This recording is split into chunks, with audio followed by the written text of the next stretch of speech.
Captain Hansol Kim stood on the bridge of the UES Defiance, watching the stars through the main window. The ship moved quietly through space, heading toward the Centauri colonies. Everything seemed normal, but Hansol felt something was wrong. He could not explain it, but the feeling grew stronger with each passing hour. "Captain, we are getting a message from Centauri Prime," said So-Young Park from her station. She was the ship's tactical officer and had worked with Hansol for 3 years. Her voice sounded worried. "Put it on the main screen," Hansol ordered. The large screen in front of them flickered to life. A man's face appeared, his eyes wide with fear. "This is Commander Roberts from Centauri Prime. Something terrible is happening here. Our outer colonies have gone silent. No radio signals, no ship traffic, nothing. We sent scouts to check, but they never came back. The strange thing is we can't even find where the colonies used to be. It's like they never existed at all." The message continued for a few more seconds, then suddenly cut to static. The screen went black. So-Young tried to reconnect, but there was nothing. "No signal at all. Try the backup channels," Hansol said. His heart was beating faster now. In all his years in space, he had never heard anything like this. Woo-Jin Lee, the ship's engineer, looked up from his console. "Captain, I'm checking all frequencies. There's nothing from the entire Centauri system, not even background noise." Hansol walked to the navigation station where Jimin Choi was working. She was their science officer, young but very smart. "Jimin, how long until we reach Centauri?" 2 days at current speed, sir. "But Captain, I'm seeing something strange on the long-range sensors. The Centauri system. It looks different." "Different how?" Jimin's fingers moved quickly over her controls. The main screen changed to show a star map. Where the Centauri system should be, there was almost nothing. A few scattered rocks and dust, but no planets, no space stations, no signs of life. "This has to be a sensor error," Woo-Jin said, shaking his head. 5 billion people lived in that system. You can't just lose 5 billion people. So-Young checked her weapon systems without thinking about it. It was what she always did when things felt dangerous. "Captain, should we call for backup?" Hansol thought about it. Earth was weeks away, and other ships were scattered across human space. "Not yet. We need to see what happened first. Set course for the Vega system instead. If this is spreading, we need to know." The next 2 days felt very long. The crew worked quietly, checking and rechecking their instruments. Nobody talked much. The silence from the colonies was like a weight on everyone's mind. When they reached the Vega system, Jimin called out from her station. "Captain, you need to see this." Hansol hurried to her side. The screen showed empty space where the Vega colonies should be. Not destroyed ships or broken planets. Just nothing. Empty space with a few random chunks of rock drifting slowly. "Where is everything?" So-Young whispered. "I don't know," Jimin said. Her hands were shaking as she worked the controls. "According to our records, there should be 4 planets here, 3 space stations, and a mining operation. But the sensors show none of that ever existed." Woo-Jin ran more scans from his station. "The star is still here. The asteroid belt is still here. But anything that had life on it, gone." Hansol felt cold inside his chest. "Take us closer to where the main planet should be." As the ship moved forward, Jimin suddenly grabbed her head and made a small crying sound. "Something's wrong. I feel sick." "What kind of sick?" Hansol asked. Like something is pulling at my brain. The quantum readings from this area, they're not normal. They make me feel like I'm going to throw up." So-Young left her station and came to help Jimin. "Maybe you should rest." "No, I'm okay. It's just these readings. They're unlike anything I've ever seen. The quantum signature here is all twisted. It's like space itself has been eaten." Woo-Jin looked up from his console. "Eaten? What does that mean?" "I don't know how to explain it. It's like something took big bites out of reality. The math doesn't make sense. According to these readings, there should be huge gravitational fields where the planets were, but there's nothing there. Not even the gravity." Hansol made a decision. "We need to report this to Earth immediately. So-Young, send a priority message to Admiral Nam. Tell him we have a code red situation. Multiple colonies missing, not destroyed." "Missing?" "Captain," Jimin said, still holding her head. "There's something else. I'm picking up the same quantum signature from other star systems. Deneb, Wolf 359, Kepler 442. They're all showing the same twisted readings." The bridge became very quiet. Hansol looked at his crew. These were good people, trained for dangerous missions. But they all looked scared now. "How many systems?" he asked. "I count 12 so far, and the signatures are fresh." Whatever did this, it happened recently. Maybe in the last few days. Wu Jin's voice was barely a whisper. Captain, if something can make entire star systems disappear, what chance do we have against it? Han Sol straightened his shoulders. He was the captain. His crew needed him to be strong. We have the same chance humans have always had. We're stubborn and we don't give up. So Young, send that message to Earth. Tell them to prepare the fleet. Jimin, I want you to study those quantum readings. Find out everything you can about what's causing them. Wu Jin, check all our systems. We might be the only witnesses to whatever is happening. Yes, sir, they all said together.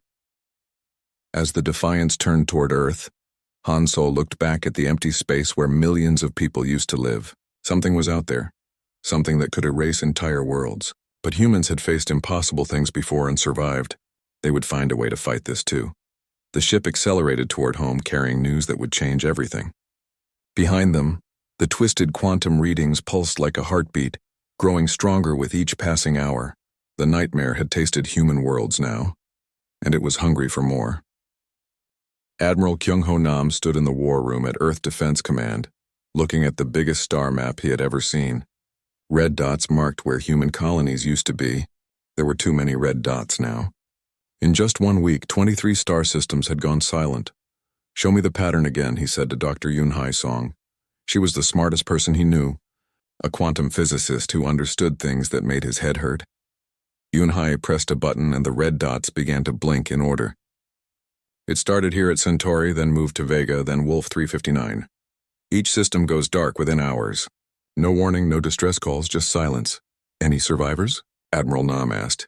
None that we can find. Captain Hansel's ship found some escape pods near the Kepler system, but they were empty. Not abandoned, empty. Like the people just stopped existing. Taeyang Kang, a young pilot who had barely escaped from the Deneb system, spoke up from his chair. Admiral, it wasn't just people. My whole squadron was there when it happened. One moment we were flying patrol. The next moment I was alone in space. My wingman's ship was gone, but my radio was still tuned to his frequency. When I called his name, the radio acted like that frequency had never existed. Admiral Nam felt a chill run down his back. What do you mean? I mean, the radio couldn't find the frequency anymore, like it had been erased from the electromagnetic spectrum itself. Dr. Song pulled up another screen. We've been studying the quantum readings that Captain Kim's crew found. The data is disturbing. Whatever is doing this doesn't just destroy matter and energy. It removes them from reality completely. That's impossible, said Colonel Hae-Won-im, the base's security chief. You can't just erase something from existence. We thought so too, Dr. Song replied. But look at this. The screen showed complex equations that hurt to look at. These readings suggest that something is feeding on consciousness itself. Not just killing living beings, but consuming their entire existence, including their past and future. Admiral Nam sat down heavily. Are you telling me that these colonies never existed? No, sir. They did exist. We remember them. But something is trying to make it so they never existed. The only reason we can remember them is because human consciousness seems to work differently than other species. A communication officer hurried into the room. Admiral, we just lost contact with the Arcturus colonies. That's 31 systems now. The room became very quiet. Admiral Nam looked around at his staff. Some were scared, some were angry, but all of them looked determined. That was good. They would need that determination. What do we know about the other species? He asked. Dr. Song opened another file. The Zephyrian Empire went silent 3 months ago. We thought they were just being unfriendly as usual. The Crystalline Collective stopped answering messages 6 weeks ago. The Flamebearer warriors, the peaceful traders, the machine intelligence of Rigel all gone. Gone how? Like our colonies? Worse. There's no record of them ever existing except in our databases. When we try to contact species who used to trade with them, those species don't remember them at all. Ta Yang stood up suddenly. That's not right. I met a Zephyrian pilot just 4 months ago. We had drinks together on Titan Station. His name was Tae Yang's face went white. I can't remember his name. I know we met, but I can't remember what he looked like or what we talked about. Dr. Song nodded sadly. It's spreading to our memories too. Whatever this thing is, it's getting stronger. How do we fight something that can erase us from existence? Colonel Im asked. The same way humans always fight, Admiral Nam said. We find its weakness and we hit it as hard as we can. Dr. Song pulled up another screen. We might have found something. Dayun Yu is a cargo pilot who had direct contact with whatever is doing this. She survived. A young woman stepped forward from the back of the room. Dayun looked tired and scared, but she spoke clearly. I was delivering supplies to the research station at Proxima when it happened. One moment the station was there, the next moment it wasn't, but I could still see something. What kind of something? Admiral Nam asked. Like a hole in space, but not black. It was hungry. I could feel it trying to pull my thoughts out of my head. Most people would have been erased instantly, but I held on. I remembered who I was, where I came from, what I was doing there. How?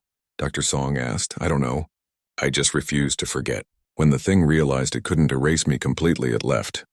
Dr. Song was typing rapidly on her computer. This matches our theory. Human consciousness operates on multiple quantum frequencies at once. Most species have very organized minds, but humans are chaotic. We think about many things at the same time. We remember things that never happened and forget things that did happen. That chaos might be protecting us. So our strength is that we're disorganized? Colonel Im asked. Not disorganized. Unpredictable. This creature feeds on consciousness, but it needs to understand that consciousness to consume it. Human minds are so chaotic that it can't fully grasp us.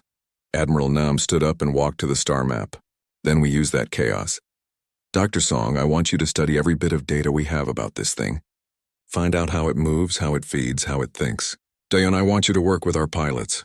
Teach them how you survived. And I want every ship in the fleet equipped with the strongest computers we have. If this thing feeds on consciousness, then we're going to give it the most confusing, chaotic, impossible to digest consciousness we can create. What about the other species? Colonel Im asked. Should we warn them? What other species? According to the galaxy, they never existed. We're alone now. The room fell silent again. Everyone understood what that meant. Humanity was the only intelligent species left in the galaxy. If they failed, consciousness itself might disappear from the universe forever. But we're not going to fail, Admiral Nam said firmly. We're humans. We survived ice ages, plagues, wars, and our own stupidity. We'll survive this too. And when we do, we're going to make sure this thing regrets the day it decided to mess with Earth. Outside the window, the stars looked peaceful and quiet, but everyone in the room knew that something was moving between those stars. Something that ate light and hope and memory itself. The real war was about to begin. Commander Minho John's strike team moved through the empty corridors of Research Station Echo. The station should have been full of scientists, but now it was completely silent. Their footsteps echoed strangely as if the sound was being stretched and twisted. Stay close, Minho whispered to his Marines. Hyejin Lim and Seokjin Bei flanked him, their weapons ready. Behind them, Dr. Young Sik Oh carried a metal briefcase filled with the new memory anchors. Commander, the readings are getting stronger, Hyejin reported through her helmet radio. Whatever happened here, it happened recently. They found the first sign of the enemy in the main laboratory. The room looked normal, but something felt wrong about it. The air itself seemed thick and hungry. Dr. O, start setting up the anchors, Minho ordered. If this thing shows up, I want to remember what happens. Young Sik opened his case and began pulling out devices that looked like metal headbands with small computers attached. These will lock your memories into quantum space. But Commander, I have to warn you again. Using these devices is dangerous. They make your brain work much harder than normal. How dangerous? Seokjin asked, taking one of the devices. Think of it like lifting weights with your mind. The more you remember, the heavier it gets. Some test subjects aged years in just hours. Minho put on his anchor and felt it activate. Immediately his head began to ache. It was like someone had turned up the volume on his thoughts. How many people have tested these? 43 volunteers. They all survived, but they all aged rapidly while using them. The longest test was 6 hours. The volunteer was 25 when he started. He looked 40 when we finished. Suddenly the air in the room began to move. Not like wind, but like the space itself was flowing. Hyejin raised her weapon, but there was nothing to shoot at. It's here, Young Sik whispered. Everyone stay calm and focus on who you are. The walls of the laboratory began to fade. Minho could still see them, but they looked like photographs that someone was slowly erasing. The floor felt less solid under his feet. Then he saw it. The Voidwalker. It was not a creature in any normal sense. It was more like a living absence, a hole in the shape of something that might once have been alive. Looking at it hurt Minho's eyes and made his memory anchor spark with electricity. Remember your names, Young Sik shouted. Remember your families, your homes, everything that makes you real. The Voidwalker turned toward them. When it moved, reality bent around it like heat waves rising from hot pavement. Minho felt something trying to pull his thoughts out of his head.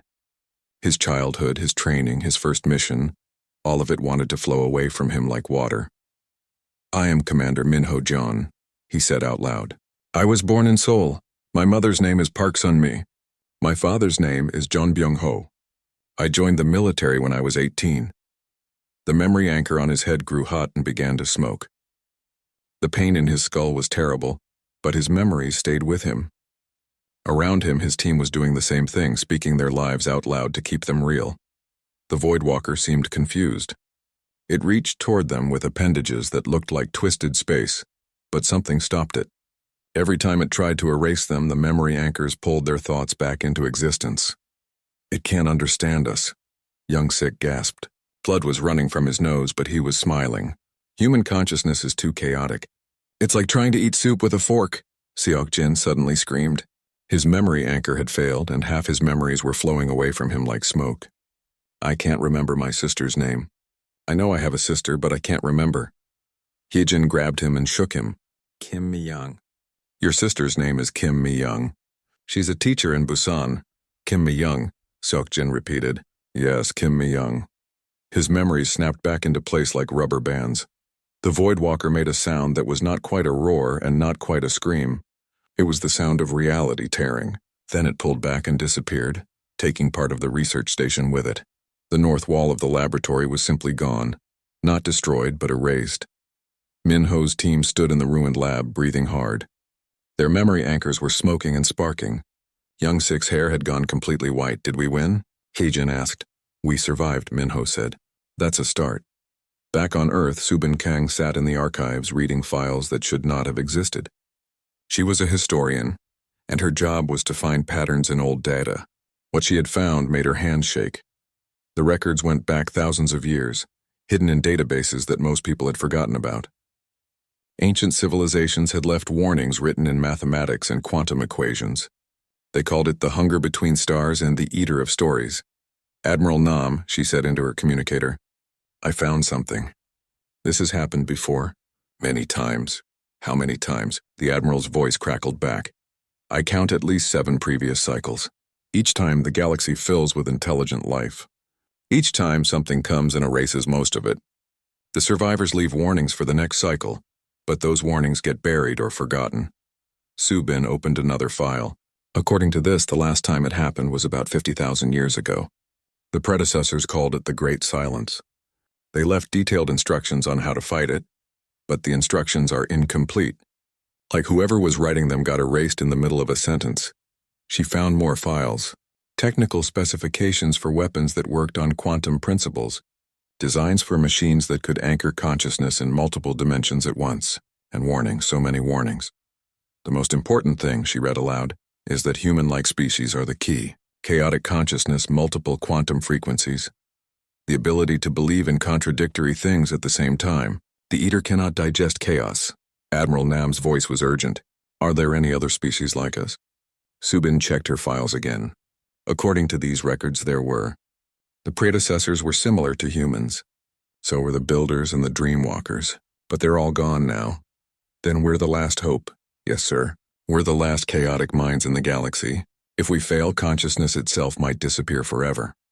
Subin closed her files and looked out the window at the stars. Somewhere out there, Minho's team had proven that humans could resist the Voidwalker. But resistance was not enough. They needed to find a way to stop it completely. The weight of memory pressed down on all of them now. Every human in the galaxy carried the responsibility of remembering not just their own lives, but the lives of all the erased species. It was a terrible burden, but it was also their strength. As long as humans remembered, the lost civilizations were not completely gone. And as long as they were not completely gone, there was hope that they could be brought back. The war for reality itself had begun. Captain Do-hyun Choi watched Earth grow larger on his ship's main screen. Behind him, the Voidwalker was coming. Long-range sensors showed it as a dark space between the stars, moving faster than anything should be able to move. They had maybe 6 hours before it reached Earth. Status report, he called out to his crew. Memory anchors are online, reported his science officer. But sir, we're pushing them harder than they were designed for. If we try Dr. Song's plan, most of us won't survive. Do-hyun nodded. Dr. Song's plan was desperate, but it was their only hope. Use the memory anchors to contact the quantum echoes of destroyed civilizations. The theory was that consciousness could not be completely destroyed, only scattered. If they could gather those scattered pieces— Sir, incoming message from Admiral Nam, his communications officer announced. Put it through. Admiral Nam's face appeared on the screen. He looked older than he had a week ago, and his eyes were tired. Captain Choi, are you ready to begin? As ready as we can be, sir. Dr. Song's modifications to the memory anchors are untested. We could be opening our minds to something worse than the Void Walker. Understood. But if we don't try this, Earth dies in 6 hours. Every human in the galaxy dies. Begin the procedure. Do-hyun turned to his crew. They were all young, all volunteers. They knew they probably would not survive what they were about to do. You heard the Admiral. Initialize the enhanced memory anchors. The devices hummed to life around their heads. Immediately, Do-hyun felt his consciousness expand beyond his body. He could sense the quantum layer beneath normal reality, where echoes of destroyed minds still flickered like dying stars. I'm detecting something, gasped his science officer. There are patterns in the quantum foam. Fragments of consciousness, but they're not human. Try to make contact, Do-hyun ordered. The pain in his head was already unbearable, but he pushed deeper into the quantum space. Then he heard them. Voices speaking in languages that no longer existed. Thoughts thinking in patterns that had been erased from reality. The ghosts of dead civilizations, who dares to remember us? The voice was proud and strong, speaking directly into Do-hyun's mind. I am Veltar, last emperor of the Zephyrian realm. Though my people are forgotten, I endure in the spaces between thoughts. I am Captain Do-hyun Choi of Earth. We remember your people. We remember all the lost peoples. Another voice joined them, this one like crystal chimes in his thoughts. I am Luzana of the Crystalline Collective. Your species confuses me, human. How do you remember what has been unmade? We remember because we choose to remember, Do-hyun replied. We need your help to stop the thing that destroyed you. Veltar's voice carried ancient anger. The hunger between stars cannot be stopped. It has devoured galaxies beyond counting. We tried to fight it and failed. But you learned something, Do-hyun pressed. You must have learned something about its weakness. Luzana's crystalline thoughts rang with sudden hope. Yes, we learned that it cannot consume what it cannot understand. Your species, you think in chaos, yes? Multiple thoughts at once, contradictory emotions, impossible beliefs held simultaneously. That's right. Then you have what we lacked. The hunger feeds on ordered consciousness, on minds that think in straight lines. But human minds are like storms, unpredictable and wild. Veltar added his knowledge. There is a way to stop it, but the cost is terrible. Someone must enter its dimension and anchor themselves there permanently. They must become a living barrier between our reality and the hunger's realm. Do-hyun felt his crew listening through their memory anchors. On Earth, Lieutenant Boram Shin spoke up through the quantum link. I volunteer. Boram, no, Do-hyun said. You're too young. Captain, I'm 28 years old and I have no family. Everyone I ever cared about lived in the outer colonies. They're already gone. Her mental voice was calm and determined. Besides, someone has to do it. And you need your best pilots for the fleet action. Admiral Nam's voice joined the quantum conversation. Lieutenant, do you understand what you're volunteering for? You would exist between dimensions forever, holding the gate closed with your consciousness. You would never die, but you would never truly live either. I understand, sir. But if I don't do this, everyone dies anyway. Luzana's thoughts sparkled with something like admiration. Brave little storm mind. But you must understand the anchor cannot be just anyone. It must be someone whose consciousness is especially chaotic, whose thoughts move in patterns the hunger cannot predict. Veltar agreed. We tried this strategy once. Our greatest warrior, Zeth Moran the Unbreakable, volunteered to be the anchor. But his mind was too organized, too military. The hunger learned to understand him within hours and consumed him. Boram's laugh echoed through the quantum space. Well, good thing I'm not a great warrior then. I barely passed my academy exams. My instructor said my mind was too scattered for proper military thinking. Your scattered thoughts may save the universe, Luzana said softly. The plan formed quickly after that. Earth's fleet, led by Admiral Jae-hun Park, would engage the Voidwalker's physical manifestations while Bo-Ram entered its dimension. The memory anchors would keep her connected to reality, so she could find her way to the dimensional barrier. Do-hyun felt the other ghost voices joining them now. The machine intelligence of Rigel, speaking in mathematical poetry. The flame bearers with their passionate warrior songs. The peaceful traders with their harmonious merchant wisdom, all of them adding their knowledge to the desperate plan. The gate will open near Earth's moon, Veltar warned. When it does, reality itself will begin to unravel. Your lieutenant will have minutes, perhaps seconds, to reach the barrier before your entire solar system is consumed. We'll be ready, Admiral Nam promised. Bo-Ram's voice was steady. Send me the dimensional coordinates. I'll take a single-person fighter. Fast and maneuverable, Bo-Ram, Do-hyun said. When you anchor yourself in that dimension, you'll be alone forever. Completely alone. No, I won't. Her mental voice smiled. I'll have all of you with me. Every human who remembers. Every ghost voice in the quantum foam. The Voidwalker thinks consciousness is something to be consumed, but it's wrong. Consciousness is something to be shared. The enhanced memory anchors began to overload. Do-hyun felt his connection to the ghost voices fading. But before it cut off completely, he heard Veltar one last time. Your species is very strange, human. Most civilizations face extinction with despair or rage. You face it with stubborn hope and terrible jokes. Perhaps that is why you might succeed where we failed. The quantum connection broke. Do-hyun opened his eyes to find his ship shaking as the Voidwalker's influence reached the edge of the solar system. Through the window, he could see space itself beginning to tear. On Earth, Bo-Ram Shin climbed into her fighter and started the engines. Around her, the human fleet prepared for the strangest battle in galactic history. They were about to fight for the right of consciousness to exist in the universe. And they were going to win, because they were too stubborn and too chaotic to do anything else. Lieutenant Bo-Ram Shin's fighter shot through space toward the growing tear in reality, near Earth's moon. Behind her, Admiral Jae-hun Park's fleet engaged the Voidwalker's physical forms, creatures that looked like twisted ships made of hungry darkness. Bo-Ram, you have 2 minutes before the dimensional gate fully opens. Admiral Sang-woo Kim's voice crackled through her radio. After that, we lose contact. Understood, sir.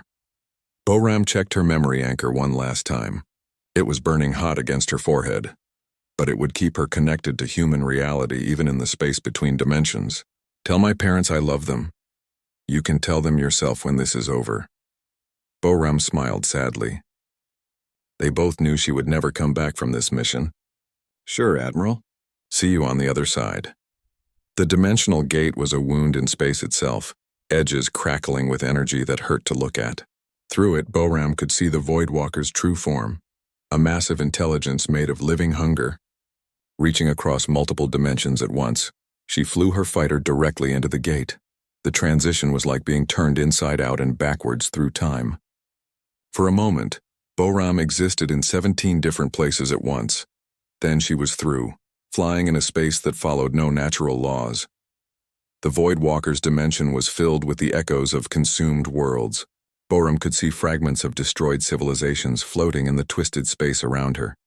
A Zephyrian palace, part of a crystalline city, the burning remains of worlds she had never heard of. Where is the barrier? She whispered. Her memory anchor sparked, and suddenly she could hear the ghost voices again. Veltar and Luzana and all the others guiding her through the maze of destroyed realities. Follow the pain, Luzana's crystal voice sang. The barrier is where existence hurts the most. Bo-Ram flew deeper into the dimension. The space around her grew more twisted, more wrong. Her fighter's instruments spun wildly, trying to measure things that had no measurement. Then she felt it, a wall of pure agony that stretched across the dimension like a cosmic wound. This was where the Voidwalker had broken through into normal space, and where someone would have to stand guard forever. Bo-Ram landed her fighter and stepped out into the impossible space. The air, if it could be called air, was thick with the dreams of dead civilizations. She could taste the last thoughts of destroyed species, feel the final hopes of erased worlds. I'm in position, she reported through her memory anchor, beginning anchoring procedure. The process Dr. Song had designed was simple in theory but terrible in practice. Boram had to spread her consciousness across the dimensional barrier, using her chaotic human thoughts to create a pattern the Void Walker could not understand or consume. She closed her eyes and let her mind expand. Immediately, she felt the Void Walker's attention turn toward her. The creature was vast beyond imagination, old beyond counting, hungry beyond satisfaction. It had devoured galaxies and would devour galaxies more, but when it tried to understand Boram's thoughts, it found only chaos. She was thinking about her childhood dog and quantum physics at the same time. She was remembering a song her mother used to sing while calculating orbital mechanics. She was afraid and brave and sad and determined all at once. To the Void Walker's ordered intelligence, she was impossible. "What are you?" the creature asked, its voice like the death of stars. "I'm human," Boram replied. "We're all contradictions and impossible thoughts. We believe in things that can't be true and love things that can't last. We hope when there's no reason to hope and fight when there's no chance to win." The Void Walker tried to consume her consciousness, but her thoughts scattered in too many directions at once. Every time it grasped one part of her mind, another part slipped away.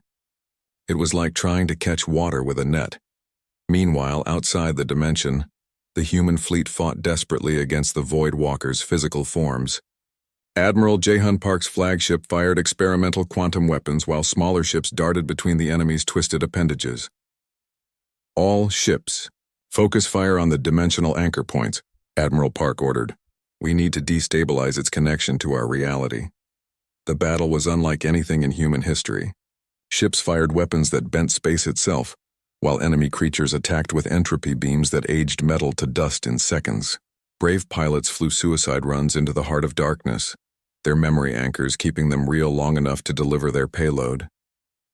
Inside the dimension, Boram felt the Void Walker's frustration growing.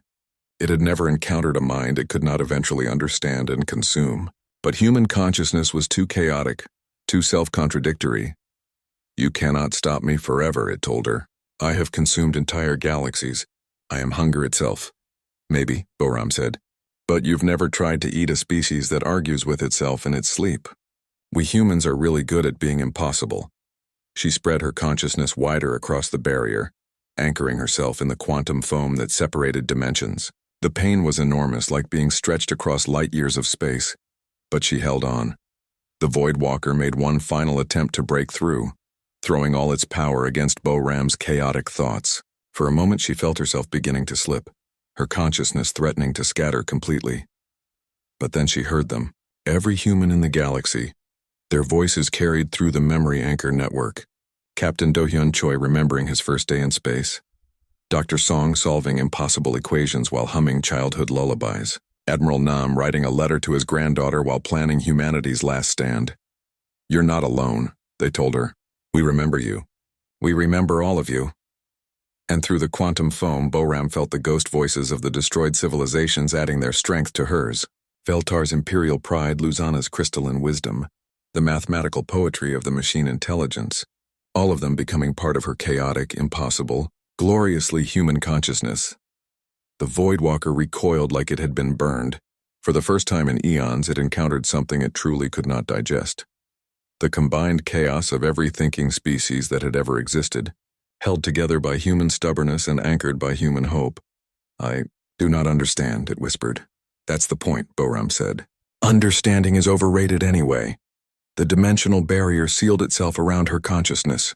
The Void Walker was trapped on its side, unable to break through into normal space. The creature raged and fought against the barrier, but Boram's chaotic thoughts held it back. In normal space, the enemy's physical forms began to dissolve. Without their connection to the Void Walker's dimension, they were just shadows and hunger with no substance. "All enemy contacts are fading," Admiral Park reported. "The dimensional gate is closing." On Earth, Dr. Song monitored the quantum readings from the barrier. "Boram's consciousness is stable. She's holding the gate closed from the other side."